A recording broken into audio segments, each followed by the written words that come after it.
그동안 안녕하셨어요? 아, 지루한 시간들이 진행이 되고 있습니다. 지금까지는 우리가 이제 10장까지 어떻게 했냐면 이제 회사를 조직해서 어떻게 조직할 것인가, 아, 법적인 절차와 또 지원 절차, 그리고 우리가 갖추어야 될 그 소양, 최소한의 그저 소양 지식이라든가 또 입지리 선정이라든가 이런 부분에 대해서 다양하게 회사를 만드는데 우리가 집중적으로 공부를 했습니다. 그러면 이제 11장부터는 그 만들어진 회사를 어떻게 효율적으로 경영을 해서 성장시키고 이윤을 극대화할 것인가, 이 부분에 대해서 그 기법을 하나하나 살펴가면서 알아보도록 하겠습니다. 우리가 이제 오늘이 이제 4월 16일인데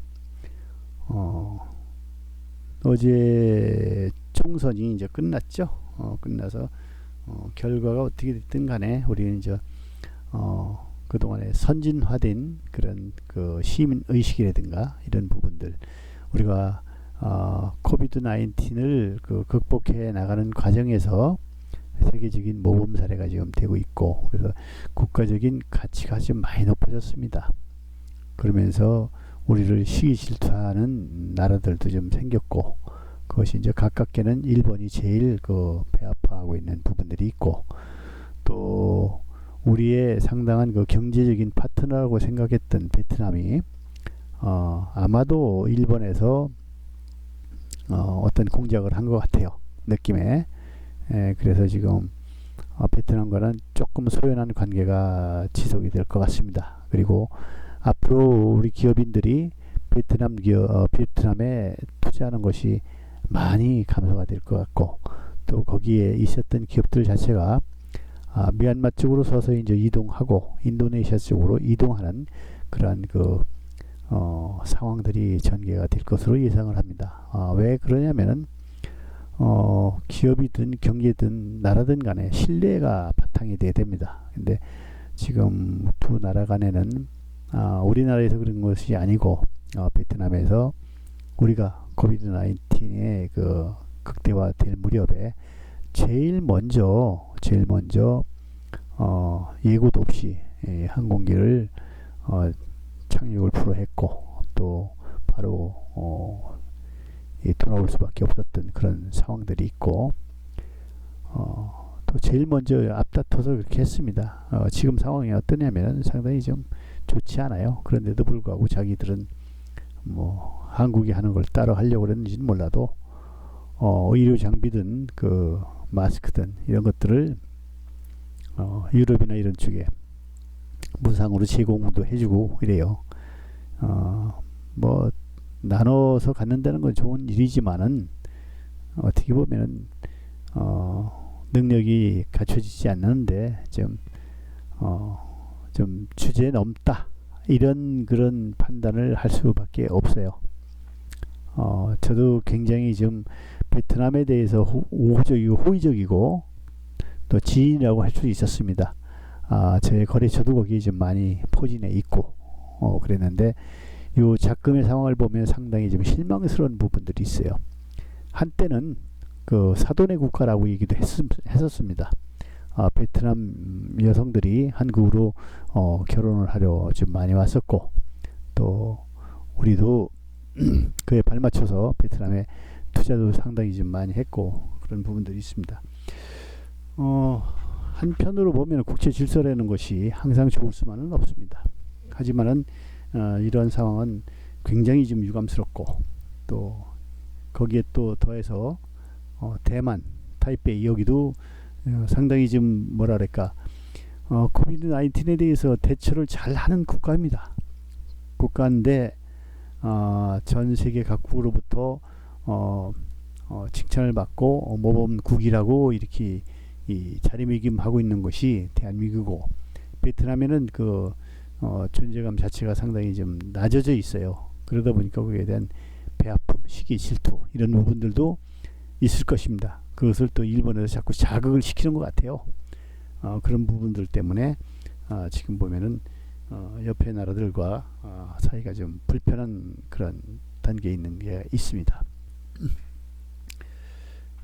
항상 본 수업에 들어가기 전에 제가 이제 서론이 좀 많이 길은데 어찌 보면 이 서론 자체가 더 중요한 포지션을 차지하는 경우가 좀 많이 있습니다. 일전에도 얘기했지만은 베트남은 이 마스크 산업은 상당히 발전을 했다고 봅니다. 이 성능이 좋고 나쁨을 떠나서 국민이 그 한 1억 명이 되는데 1억 명 중에서 한 3천만 명 정도가 작은 오토바이 택트라고 하는 거죠.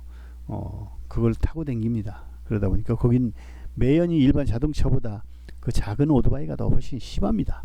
그래서 그런 부분들을 좀 가림하기 위해서 매일 마스크를 써야 되는 그런 상황이다 보니까 마스크업이 좀 발달했던 그런 부분들도 있어요.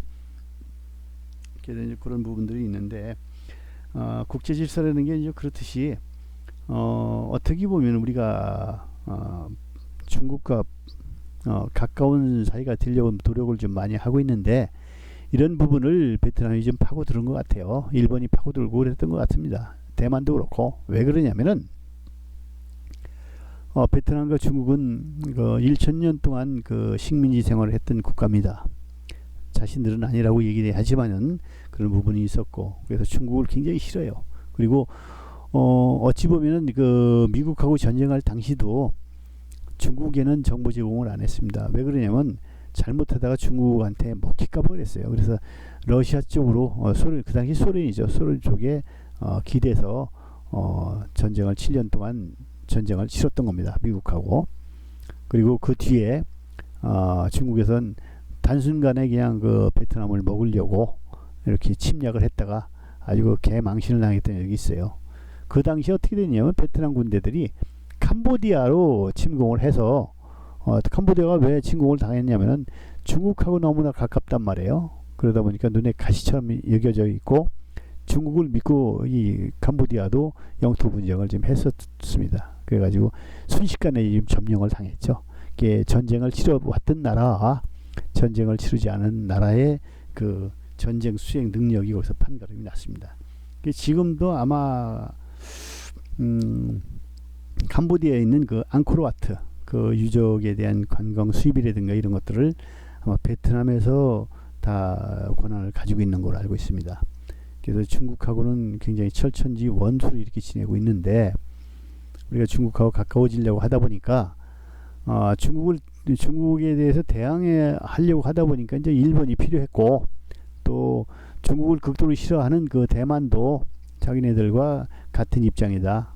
이런 생각을 좀 했던 것 같습니다. 그래서 이제 이런 상황이 좀 도래가 됐는데 지도자가 어떤 생각을 가지고 행동하느냐에 따라서 그 국가의 그 이익과 발전에 어떤 모습으로 다가올지 이것을 그 훗날에 평가가 될 것입니다. 지금 뭔가 착각을 해가지고 잘못하는 것 같아요. 그쪽의 지도자가. 지금 우리나라 기업들이 미얀마 쪽으로 많이 움직이려고 하고 있고 미얀마는 한 5천만 가까이 됩니다. 인구 구성으로 볼 때. 그리고 이제 남한 국토의 한 5배 가량 됩니다. 그리고 또 천연자원도 풍부해요. 그리고 또 오른쪽으로는 어떻게 보면 오른쪽으로는 중국이 있고 또 왼쪽으로는 인도가 있습니다. 거기에 국경을 맞이하고 있고 또 그 주위에 있는 그 방글라데시나 뭐 인도차이나 쪽에 한 6개 나라와 이 국경을 맞이하고 있는데 어떻게 보면은 거기가 이제 이 핵심적인 포인트가 될 수 있는 그런 그 나라라고 봅니다. 그리고 한동안 저도 이제 미얀마에 있는 사람들을 고용을 해본 적이 있는데 미얀마 사람들이 굉장히 좀 착해요. 착하고 또 이 어떻게 보면 유교 문화를 좀 받아들였던 것 같아. 그래서 그런 쪽으로 위계 질서라든가 이런 부분들도 잘 갖춰져 있고 안 나오는 게 없습니다. 기후도 보면은 아주 아열대부터 시작해서 저쪽 산악 지형으로 가면은 한대 기후까지 다양하게 이렇게 되어 있는 곳입니다. 지금 농업이 발달돼 있고 장기간의 어떤 사회주의적인 이 체제로 인해서 경제 발전이 좀 안 돼 있었죠. 군사 독재로 인해서. 그러다가 이제 아웅산 수지 그 여사가 실권자가 되면서 개방을 좀 많이 하려고 노력을 하고 있습니다. 그래서 앞으로 전망이 상당히 밝은 그런 나라라고 보면 되겠어요. 그리고 또 인도네시아는 또 우리하고 굉장히 좀 밀월 관계에 있습니다. 밀월 관계에 있어서 인도네시아 쪽으로도 이제 생산 기지를 많이 움직이고 있는 그런 상황이고, 인도네시아에는 보면은 뭐 나이키나 이런 이 봉제 회사가 그쪽에 좀 포진해 있고, 그래서 지금 보면 이제 베트남 자체가 저 국민 소득은 한 3,000불 정도 되는데, 인건비는 보면은 인건비도 한 30만 원, 40만 원 됩니다. 그러면은 이 중국보다는 생산성이 좀 낮아요. 중국보다 생산성은 낮은데 임금 수준은 거의 비슷하다고 보면 됩니다. 그래서 별로 메리트가 없다. 베트남도. 그래서 베트남에 지금 들어가기는 좀 늦었다. 이런 생각을 좀 하게 되죠. 그리고 또 너무 빨리 성장을 했어요. 미얀마도 아마 그렇게 좀 빨리 성장을 할 것 같아요. 그래서 저는 추천을 드리고자 하는 것은 인도네시아 쪽이에요. 인도네시아는 경제 속도는 상당히 늦고 한데 사람들도 유순하고, 또 종교는 이제 무슬림이지만은 그래도 나름대로의 체계를 좀 갖추고 있습니다. 그리고 지도자에 대한 것도, 상사에 대한 어떤 존경심이라든가 그런 부분에 대해서 고개 들지 않고 하는 그런 순종적인 면이 상당히 많아요. 순종적인 면이 많다는 건 뭐냐면은 리더가 의도하는 대로 조직을 잘 갖춰서 쫓아올 수 있다, 이런 거죠. 그래서 이제 행복 지수는 좀 높은 편이고, 자기네들이 이제 못 산다고 이렇게 좀 원망하고 그러는 건 아니에요. 그 나라도 한 600년 동안 식민지를 받았습니다. 네덜란드한테 받고, 또 뭐 나중에 일본의 침략도 받았고, 이런 아픈 역사가 좀 있어요. 그래서 지금 그런 부분을 볼 때, 지금 요즘 작금의 사태를 볼 때 각국 지도자들이 트럼프도 그렇고 시진핑도 그렇고 아베도 그렇고 자화자찬은 잘 하는데 자기의 잘못들은 그냥 감추고 남의 탓으로 돌리는 그런 경우가 좀 많습니다. 이게 세계적인 리더들의 그 부류라고 생각이 들어요. 그리고 러시아의 푸틴 같은 경우는 지금 나타나지도 않잖아요. 그 밑에 총리한테 다 맡겨놓고 산속에 들어가 있는지 나타나지도 않고 지금 그런 경우가 있어서 이 국민들로부터 많은 지탄을 받고 있습니다. 이런 상황이고, 그런데 이제 우리는 좀 잘 대응하고 있어서 머지않아 이게 종식될 것 같다. 종식되면은 또 여러분들과 비대면에서 대면으로 바뀌면서 이 반가운 얼굴도 만날 수 있을 것이다, 이런 생각을 합니다. 요 단원에서는 서두에도 말씀드린 대로 지금까지 회사를 설립하는데 그 필요한 부분들을 우리가 알고 이해하고 왔다면은, 이제는 설립된 회사를 어떻게 하면 효과적으로 성공적인 그 기업으로 만들 수 있을 것인가에 대해서 알아보는 그런 시간이 되겠습니다. 여기 이제 학습 내용은 뭐냐면은 인간과 조직, 그리고 이제 경영 활동. 인간은 이제 조직사의 사회적인 동물이기 때문에 조직이 갖춰지지 않으면 그 뿔뿔이 흩어져서 그 시너지 효과를 발휘할 수가 없습니다. 그런 부분이 있고, 또 조직과 경영 개념, 경영을 잘 하기 위해서 조직을 갖춰놨고, 조직을 잘 운영하기 위해서 경영 활동을 하는 것입니다. 그래서 그런 개념에 대해서 우리가 공부를 할 것이고, 또 기업과 경영과의 관계, 기업은 왜 경영을 해야 되느냐, 기업은 그 설립이 됐더라도 경영을 잘 하지 못하면은 머지않아 문을 닫게 되는 경우가 많습니다. 경영 초기에는 그 투자 자본이 투입됐기 때문에 어느 일정 기간은 파먹고 사는 겁니다. 그렇지만은 그것도 이윤 창출이라든가 경쟁사와의 경쟁에서 낙후되게 되면은 판매도 줄고 이윤도 창출할 수가 없기 때문에 자동적으로 하나씩 저수지에서 물이 빠져나가듯이, 구멍난 물그릇에서 물이 빠져나가듯이 이 자산이 빠져나가서 결국은 낭패를 보는 그런 경우가 있습니다. 경영관리의 기능, 또 경영관리는 어떻게 해야 되는 것인가, 예를 들어 인사나 생산이나 아니면 판매나 재무나 이런 쪽에서 어떤 기능을 가지고 어떤 관리를 하는 것인가, 이런 부분도 살펴볼 것입니다. 경영자의 유형과 자질, 경영자의 자질이 소기업 창업에 있어서 성공 여부는 거기서 판가름 난다고 해도 과언이 아닙니다. 그런 부분이 있고, 또 경영자의 과업, 경영자 스스로가 나는 어떤 사업을 해서 어떤 목표를 가지고 이윤 창출해서 조직원들에게 어떤 이 보답으로 투자자들에게 어떤 그 배당을 해줄 것인가, 베네핏을 줄 것인가에 대해서 항상 이 목표를 가지고 과업 수행에 열정적으로 좀 몸을 바쳐야 될 것입니다.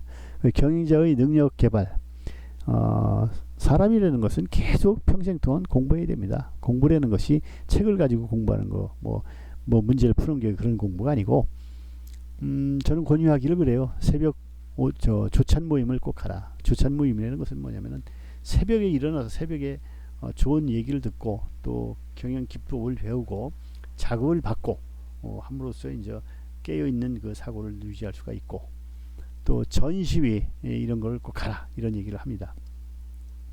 자기와 연관이 없을 것 같지만은 연관이 없는 부분은 한 군데도 없어요. 어디든지 다 연관이 있게 돼 있어요. 그래서 그런 부분을 가다 보면 아이디어도 생성이 되고, 또 새로운 세상을 만드는 데 있어서 우리가 무엇을 할 것인가에 대한 이 그 목표 의식도 좀 뚜렷해지고, 이런 경우가 있습니다.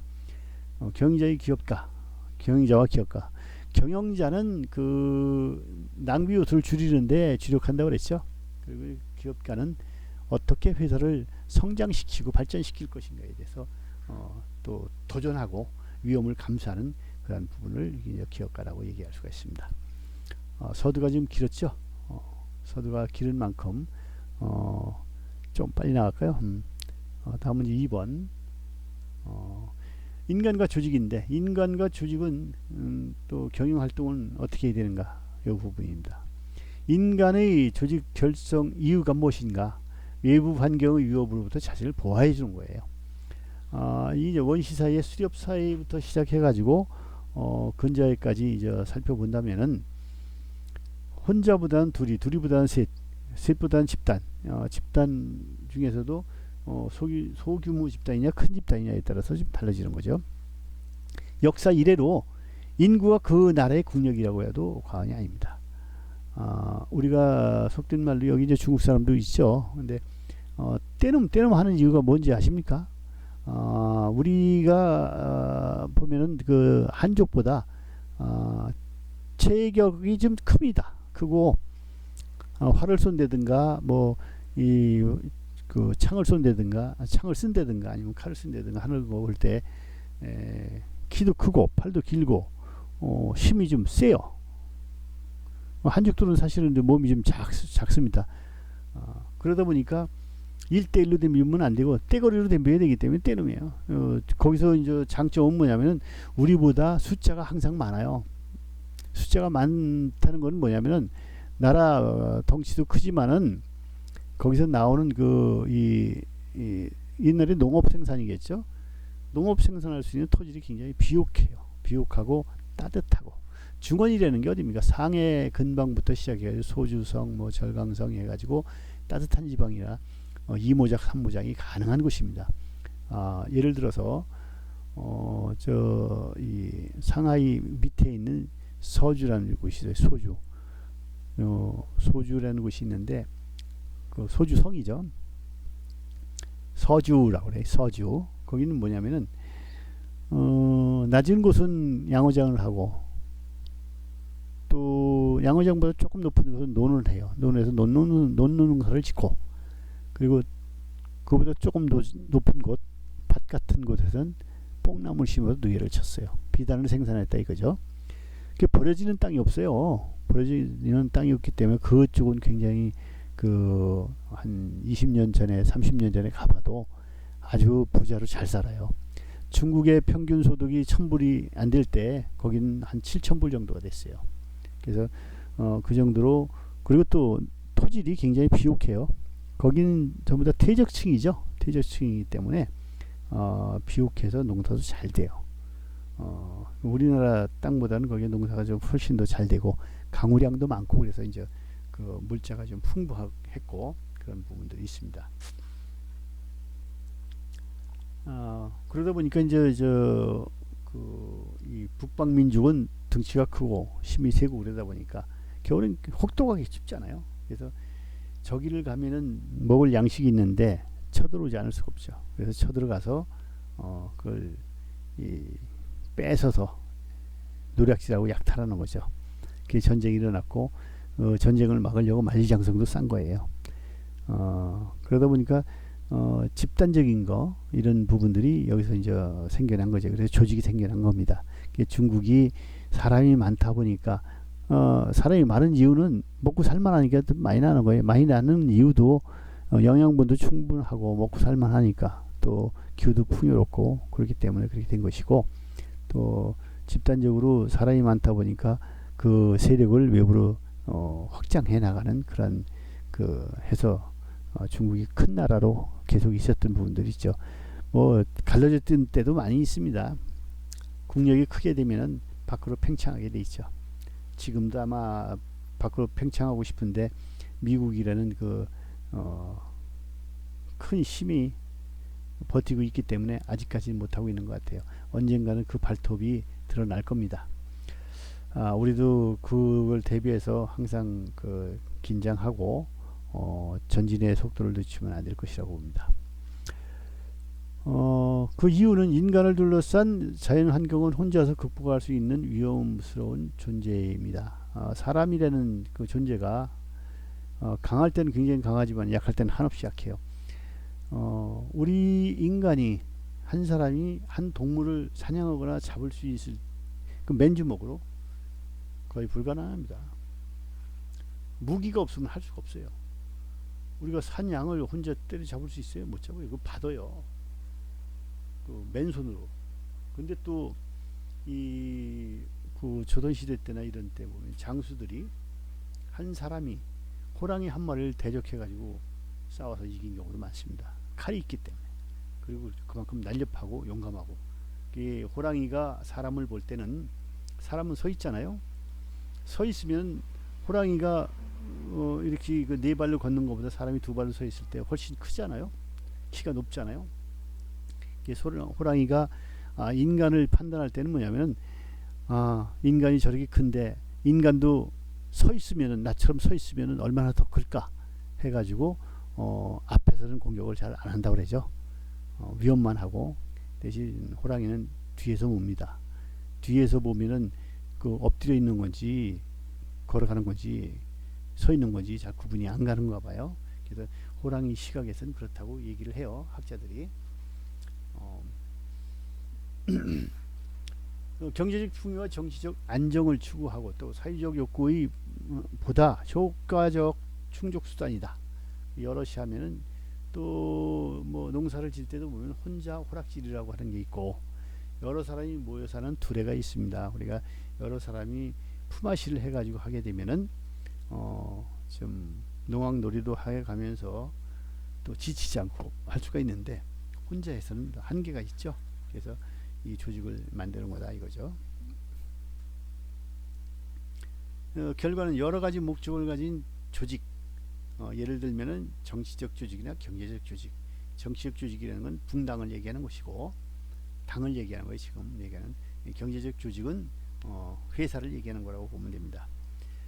그리고 사회 조직들이 결정되게 되었습니다. 이렇게 해서 이런 목적 하에서 인간이 최초로 개발한 조직은 가족이에요. 가족. 가족이라는 건 뭡니까? 여자는 나의 후손을 잘 먹여 살리고 나를 케어해 줄 수 있는 사냥감을 잘 잡아오는 우수한 인자를 가진 수컷 남자를 원할 것이고 남자는 자기 유전자를 오래도록 보존하기 위해서 삶의 목표를 잡는 것이고 그리고 또 늙었을 때 자기를 또 늙어서 사냥을 못하게 됐을 때 거기서 얻어먹고 또 연명할 수 있는 그런 것이 후손이고 자식이기 때문에 거기에 이제 올인해서 하는 것입니다. 이러한 목표를 가지고 뭐 자동적으로 태동이 된 거죠. 그래서 이제 가족이라는 게 생겨났고 이 가족이 옛날에는 이제 원시 사회에서는 모계중심 사회에서 또 조직이 커지면서 부족국가가 형성이 되고 이러면서 이제 외부의 적으로부터 이 우리 내부 조직을 보호해야 되기 때문에 그때부터 이제 남자의 중요성이 더 커졌습니다. 남자와 여자는 일단 이 구조가 좀 다르잖아요. 남자들은 이 근육의 힘이 여자들보다는 조금 더 강하다고 보면 됩니다. 또 덩치도 좀 더 크고, 그래서 힘을 쓰는 전쟁이나 사냥에서는 남자가 또 유리하고, 여자들은 또 자녀를 양육한다든지 훈육하고 내부적으로 이제 살림을 하는 데는 여자들이 섬세함이 또 돋보이고 그렇죠. 그래서 이제 여기서는 뭐 남존여비나 남자와 여자의 그 차별을 얘기하는 것이 아니고 그러한 특징들이 있기 때문에 그 특징들을 자연적으로 좀 활용을 했다, 이런 얘기가 되겠습니다. 다음 3페이지 넘어가겠습니다. 그러다 보니까 조직이 이제 점점 인구도 많아지고 하다 보니까 규모가 커져요. 규모가 커진다는 것은 사람들의 사고 방식도 다양화된다는 얘기예요. 2명이면 생각이 2가지가 되겠고 10명이면 10가지가 됩니다. 그래서 그런 복잡해지는 그 규모가 대규모화 되면서 복잡해지면서 이걸 체계적으로 그리고 합리적으로 조정하고 운영하는 그런 메커니즘이 또 필요하게 되는 거예요. 그래서 그런 조직에 대한 법이 생기는 거고 질서가 생기는 거고, 질서를 유지하기 위해서 법이 생기는 거고 규범이 생기는 거예요. 첫 번째는 규범이 생겼고 그게 발전해서 법이 생기는 거겠죠. 그리고 또 피해 받는 사람의 입장에서 또 양심이라든가 아니면은 이 도덕이 또 생겨나는 것이고, 이렇게 되는 것입니다. 조직의 집단적인 노력이 보다 효율적으로 실행될 수 있도록 하기 위한 경영 활동이 생겨나게 된 것이죠. 조직이 대규모화 복잡화가 되면서 결국은 경영 활동은 조직의 효율적인 운영을 위한 활동으로서 재화나 서비스를 창출해서 제공하는 소규모의 기업에서부터 다국적 기업이나 공공 서비스를 창출해서 제공하는 그 단체, 또 비영리 조직에 이르기까지 모든 조직에 있어서 필요한 활동이 바로 조직 활동입니다. 다음 4페이지 넘어갈게요. 조직의 개념과 특성입니다. 우리가 살고 있는 사회는 다양한 형태와 목적의 조직으로 구성되어 있습니다. 예를 들어서 영리단체나 또 영리단체 중에서 재화 서비스를 제공해서 이제 이윤 창출을 받는 거, 대가를 지불받음으로 인해서 그래서 이윤 창출을 추구하고 그 이윤 창출된 것을 가지고 재투자하고 또 설비를 또 투자하고 또 조직원들의 임금을 지급하고 이러면서 영위하는 것. 그리고 스포츠팀이나 예술단체는 자기의 기능이나 이런 부분을 가지고 이 소비자에게 인간다운 생활을 추구할 수 있게끔 하는 부분들, 이런 것이 있겠죠. 그리고 비영리 조직은 정부 조직이나 학교 단체, 학교 이런 부분들, 봉사단체 이런 것들이 이제 비영리 조직이죠. 원래는 저 학교 말고 저 의사, 병원도 비영리 조직이라고 보면 되겠습니다. 하지만은 학교도 그렇고 병원도 그렇고 완전한 비영리 조직이라고는 볼 수가 없어요. 거기도 이제 그것도 일정한 그 이윤 추구가 있어야지 시설 투자, 재투자도 하고. 근데 여기 비영리 조직이라고 하는 것은 거기에 대한 그 한계 조직은 뭐냐면은 이윤을 남겨서 그걸 배분을 하지 말라는 얘기죠. 나눠 갖지 말라라. 재투자하고 그러는 건 그건 상관이 없습니다. 그리고 시설 투자나 아니면 뭐 인적 투자나 이런 부분에 대해서는 문제 삼는 것이 아니고, 그것을 이윤을 추구하기 위해서 그 남는 돈을 밖으로 뭐 배분하거나 이런 행동을 하면 안 된다. 왜 그러냐면 그 이윤 추구를 하다 보면 병자는 약자 아닙니까? 약자다 보니까 거기 급할 때 그런 사람들에게 가혹하게 병원비를 요구한다든가 이런 부분들이 생길 수가 있고 해서 모두의 행복 추구에 반한다. 이래서 이거를 제재를 하는 것이죠. 비영리 조직으로 묶어놓는 거죠. 그래서 영리병원을 제주도에 설립을 하려고 하다가 결국은 이 그 사회단체로부터 NGO로부터 계속 그 압박에 의해서 또 이게 포기가 됐죠.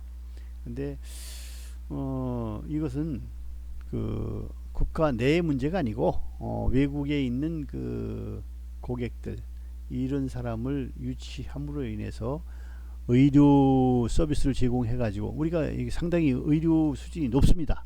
요번에 코비드 19에서도 보듯이 우리 의료 수준이 상당히 세계적으로 높은 이런 경우이기 때문에, 그리고 또 뭐 성형수술이라든지 또 위암수술 이런 것들은 세계에서 뭐 쫓아올 나라가 없습니다.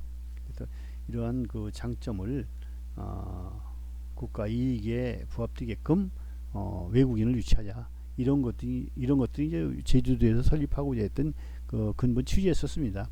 근데 이제 반대하는 쪽의 논리는 뭐냐면은, 그렇게 되면은 돈 벌려고 하는 의사들이, 좋은 의사들은 전부 다 돈 벌려고 그쪽으로 갈 것이고, 결국은 찌끄레기 그 의사들한테 서비스를 받는 서민들은 적절한 의료 서비스를 받지 못할 것이다, 라는 기후 때문에 이렇게 된 것인데, 조금 지나면 우리도 의사가 남아 돌아갈 수 있어요. 그렇기 때문에 이 영리법인을 설치해서 외국인을 상대로 의료 서비스를 제공해서 이윤 창출하는 거, 이것은 저 개인 입장에서는 찬성입니다. 찬성인데, 대신 거기에 대한 그 일반 그 국민들의 그 의료 서비스를 좀 그 손실 볼 수 있는 부분들은 법적인 제도로 확실하게 갖춰놓는다면은 문제가 되지 않을 것이라고 봐요. 이런 조직들이 사회에서 맡은 바 역할을 제대로 수행해낼 때, 조직의 경영이 잘 수행될 때 우리는 사회는 보다 풍요롭고 살기 좋은 그런 세상이 될 것이다, 이런 거죠. 그럼 조직이란 무엇이냐? 조직은 조폭이 아니고, 조직은 공동의 목표를 달성하기 위해서 업무를 체계적으로 분담하면서 함께 노력하고 있는 사람들의 모임이다, 이렇게 얘기할 수가 있습니다. 어떤 목표를, 공동의 목표를 가지고 이제 체계적으로 그걸 위해서 체계적으로 기계적으로 달성할 수 있게끔 만들어놓은 그런 사람들의 모임, 이것을 이제 조직이다, 이렇게 얘기할 수 있겠죠. 다 알고 있는 내용이지만 정의해라 하면은 적절한 용어를 어떻게 섞어서 배분할 것인가, 이걸 좀 고민하게 되죠. 그럼 경영이라는 것도 바로 그러한 조직의 내재적 현상이기 때문에 경영을 이해하기 위해서는 먼저 조직의 개념부터 아주 확실히 이해해 두는 것이 바람직하다, 이런 얘기입니다. 5페이지. 조직의 조건이 이제 세 가지가 있는데, 공동의 목표를 추구할 것이고, 분업 체계를 유지할 것이며, 권한 체계를 바탕으로 해서 지위의 높고 낮음이 형성될 수 있도록 해야 됩니다. 공동의 목표는 조직 구성원들이 함께 추구하는 공동의 목표를 가지고 있어야 합니다. 이것은 어떤 조직은 구성원이 함께 그 자체를, 그 가치를 느끼고 나눌 수 있는 공동의 추구 목표를 가지고 있어야 합니다. 분업은 뭐냐면은, 조직은 목표를 보다 효율적으로 달성하기 위해서 구성원의 능력과 소질에 맞도록 일을 나누고, 구성원들이 자신이 맡은 일에 전념하게끔 해주는 거죠. 분업은 요즘 현대 사회에서 현대 그 생산 공정에서 아니면 조직에서 이 분업으로 인해서 지금 크게 발전한 거죠. 분업이 안 돼 있었으면은 지금처럼 이렇게 고도의 생산성을 가지고 있을 수가 없어요. 발휘할 수가 없어요. 왜 그러냐면은 사람은 한 사람이 할 수 있는 능력이 한계를 꼭 가지고 있습니다. 근데 분업이라는 것은 그 작은 일을 반복적으로 하게 되면 거기서 이제 스킬업이 돼 가지고 더 잘할 수 있는 그런 토대가 되고, 또 좀 더 빨리 할 수 있는 그 달인이 되는 거예요. 빠르면서 잘할 수 있는 거, 품질도 우수하게 이렇게 할 수 있는 부분들이 되는 겁니다. 그래서 아담 스미스가 이제 국부론을 제청할 당시에도 핀 공장에서 경험했던 부분들이 분업입니다. 그리고 이제 핀 공장에서 분업을 하는 데 있어서 왜 이러냐? 분업을 통해서 7명이 예를 들어서 10개를 생산 1인당 뭐 10개밖에 생산 못한다면은 7명에서 한 3,000개를 이렇게 한단 말이에요. 그래서 그 분업의 효율성을 여기서 아주 직감하고 그를 설파했던 그런 부분이 있습니다. 권한의 체계는 뭐냐면은 이게 지위와 높고 낮음이 분명히 있어야 돼요. 그래서 감시하고 조정하고 감독하고 하는 거죠. 예, 지시하고 이게 감시 당한다고 생각해서 이 프라이버시에 문제가 생긴다 이런 생각도 하겠지만은 여긴 일입니다. 일이기 때문에 어느 정도 감시를 당하고 감독을 감독을 받아야 돼요. 왜 그러냐면은 밑에 있는 하부 조직에서는 자기가 할 수 있는 일이 한계가 있고 또 위에 올라가려면 올라갈수록 전체를 보는 그 눈이 생깁니다. 언젠가 제가 대면 수업할 때 설명을 드리겠지만은 산이 이렇게 있으면 산 꼭대기에 있는 사람들은 사방팔방을 다 볼 수가 있어요. 그렇지만 자세히 볼 수가 없어. 전체를 보고 멀리 볼 수 있는데 자세히 볼 수가 없단 말이에요. 근데 그 하부 조직에 있는 분들은 자기 앞에 있는 거 자세하게 볼 수가 있어요. 꼼꼼하게 자세하게 볼 수가 있는데 멀리 볼 수는 없어. 그리고 전체를 볼 수는 없습니다. 보는 시야는 좁아. 그 이제 아랫사람이라고 자꾸 지칭해서 좀 미안하긴 한데 여기는 뭐 누구를 인격적으로 얘기하는 게 아니고 조직 자체가 그렇다는 얘기예요.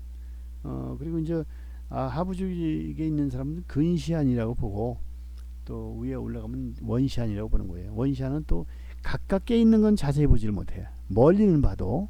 그래서 그런 부분을 조화롭게 하기 위해서는 조직 체계가 필요하고 또 누가 시키면은 거역할 수 없는 그 존재가 있을 때는 몸으로 불편해도 움직이게 돼 있습니다. 위에 사람이 말로 하기 쉬운데 몸으로 움직이기 싫어요. 힘들어. 또 밑에 사람은 그런 몸으로 움직이기 좀 불편한 것들은 안 하게 됩니다. 근데 꼭 해야 될 부분들이 있는데 안 하게 되기 때문에 일이 그릇될 수가 있어요. 그래서 요거는 위계 질서, 조직 체계는 반드시 갖춰야 된다 이런 생각입니다.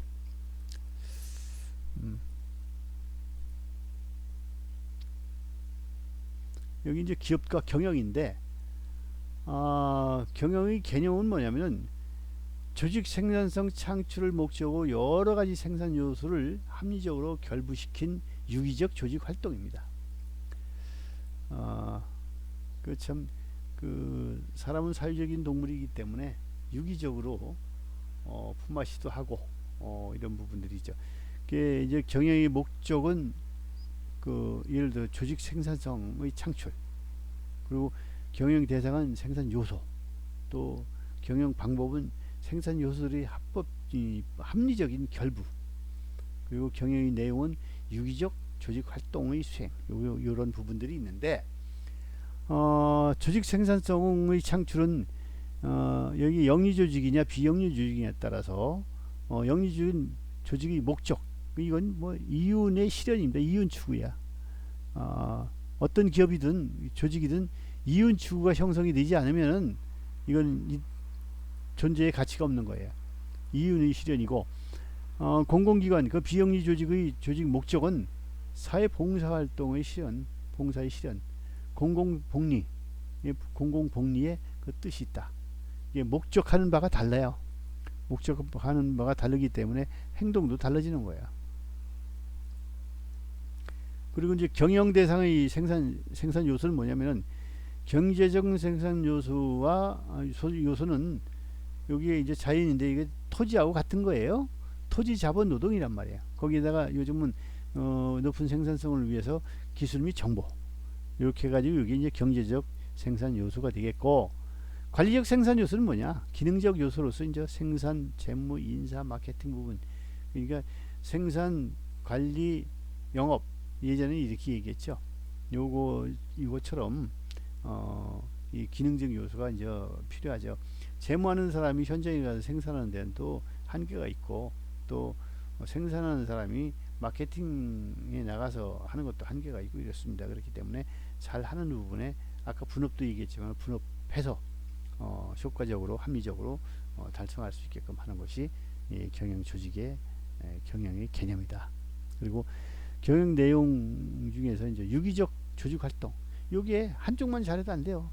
한쪽만 잘해도 안 되고 생산만 잘한다고 해가지고 회사에서 잘 되는 게 아니고, 생산을 한 것을 잘 팔아서, 좋은 가격에 잘 팔아서 그것을 수금해서 재무 쪽에 자금을 전달해주면 그것을 가지고 재투자도 하고 또 이 시설 투자도 하고, 이러므로 인해서 회사가 더 그 양적으로 성장을 하고, 그 투자진 설비로 인해서 또 생산도 더 많이 좋게 능동적으로 또 할 수가 있고, 이런 부분들이 있죠.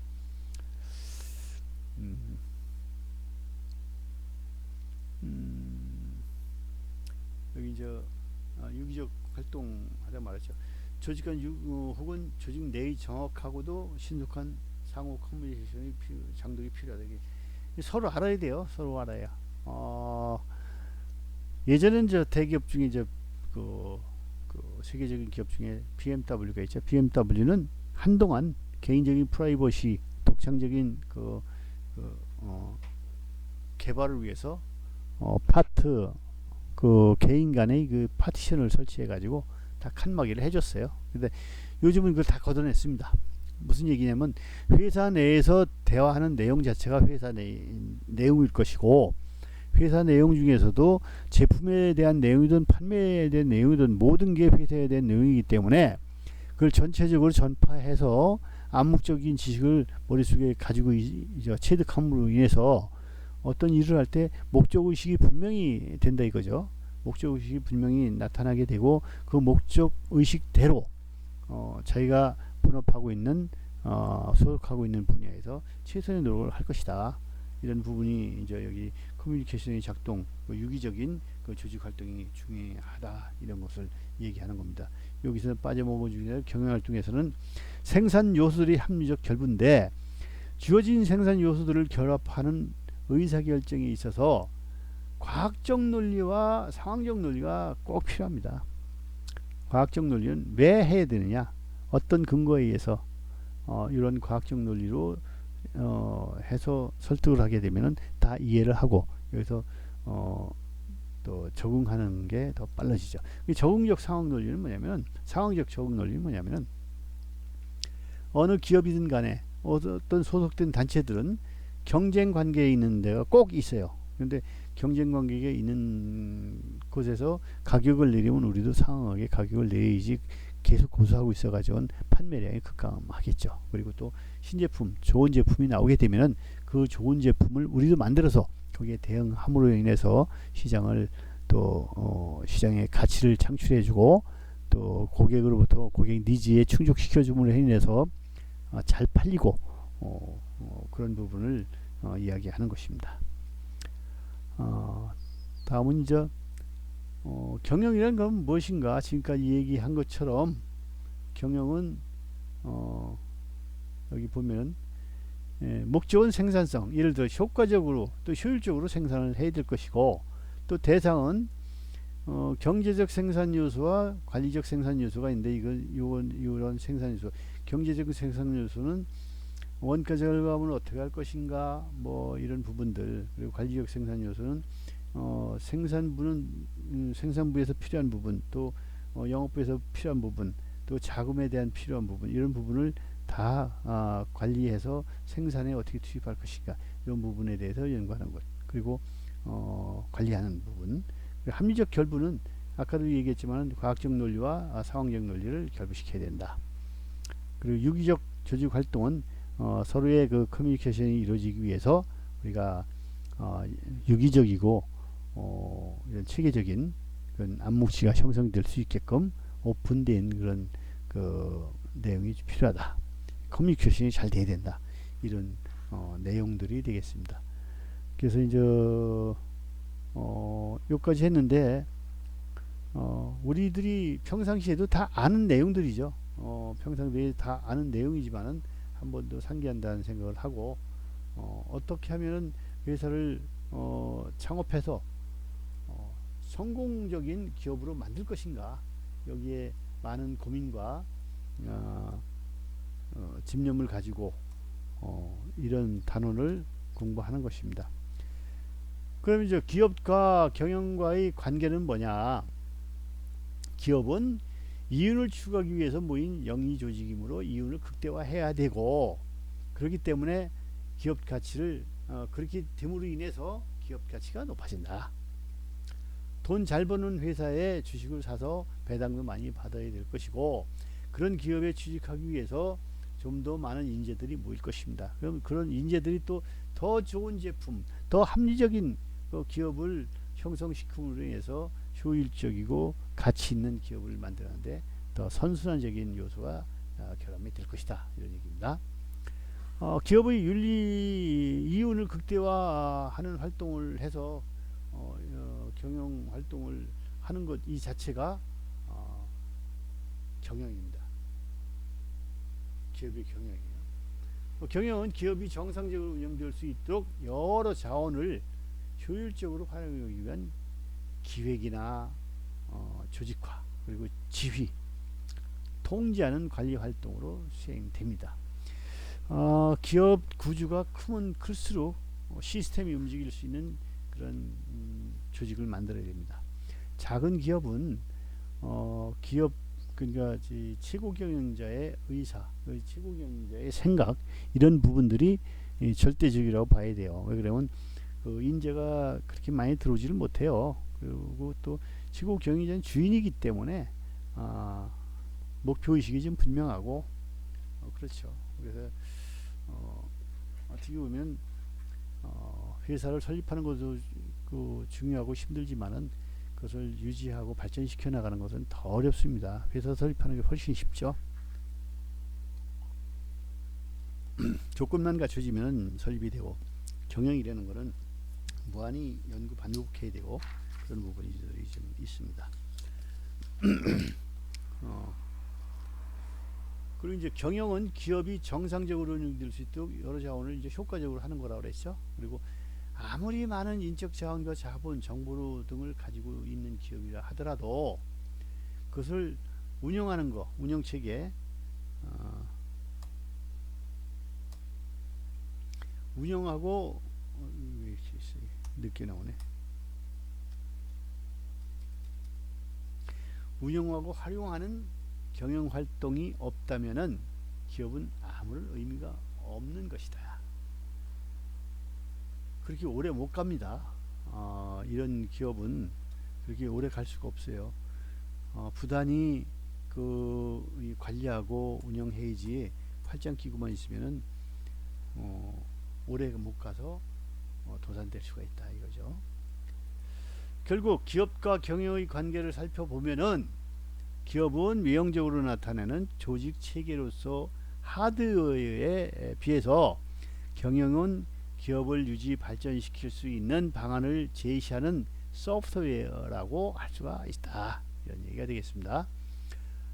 이와 같이 이제 이 경영이라는 것은 여기서 뭐 소프트웨어나 하드웨어나 하듯이 이게 그 기업을 유지 발전시키는데 없어서는 안 되는 아주 필수적인 요소다, 이런 얘기입니다. 그러면은 9장으로 가볼까요? 경영관리 기능은 뭐냐? 관리란 조직이 활용할 수 있는 모든 자원을 사용해서 명시된 조직의 목표를 달성하도록 계획하고 집행하고 통제하는 이런 과정을 우리가 경영관리 기능이라고 얘기를 합니다.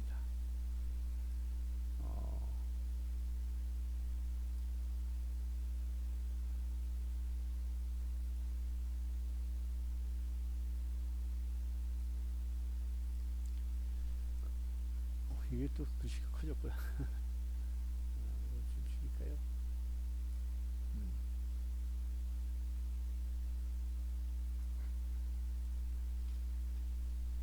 이거 하는데 목소리가 안 나오면 좀 이상하죠? 그러면은 조직의 관리에 나타나는 공통 요소는 뭐냐? 일단 계획을 수립하고 또 집행하고 또 통제하고 예, 프레이닝을 먼저 프레이닝을 해서 스타트 실시를 해서 또 컨트롤 해가지고 보는 것이요. 이게 조직이 나아갈 방향을 그 방향이 되는 게 이제 목표가 되겠죠. 수행해야 될 과업의 우선순위를 결정하는 거예요. 우리가 밥을 하는데도 그렇죠. 밥을 하기 위해서는 쌀을 가져와서 물에 씻어서 밥솥에 앉혀서 물을 얼마만큼 붓고 그렇게 해서 불을 높여서 끓면은 어느 정도 시간이 지나면 끄죠. 그 다음에 뜸을 들이고 그다음에 퍼서 먹는단 말이죠. 이와 같이 먼저 퍼서 먹으려고 생각해서도 안 되고 또 씻지도 않고 이 쌀을 밥솥에 집어넣어도 안 됩니다. 그래서 이런 우선순위를 먼저 해놔야 되겠고 어떻게 하면 될 것인가 이거 달성 방법 이걸 또 결정을 해야 됩니다. 첫 번째 계획 단계에서 이런 계획을 세우고 집행 단계에서는 조직화 오르가니징을 해야 되는데 계획을 집행하기 위해서 인적 물적 자원을 체계화시키는 기능입니다. 누구는 어느 요소에 투입돼서 어느 기계를 가지고 무엇을 조작해서 어떻게 만든다 이런 부분들 그리고 조직의 설정 요게 이제 조직하고 인력 충원 그리고 지휘 모티베이션 어떻게 행동할 것이냐 지휘 통제는 어떻게 할 것이냐 그 임원들이 그리고 리더십 어떻게 끌고 나갈 것이냐 어떻게 또 이 정부나 이런 그 유기적인 체계로 커뮤니케이션을 할 것이냐 이런 것을 집행하고 통제는 계획대로 수행되도록 관리하는 거죠. 그리고 시정조치 활동을 하는 거 이런 부분들이 이제 경영관리의 기능이 되겠습니다. 여기까지 하고 좀 쉬었다 할까요?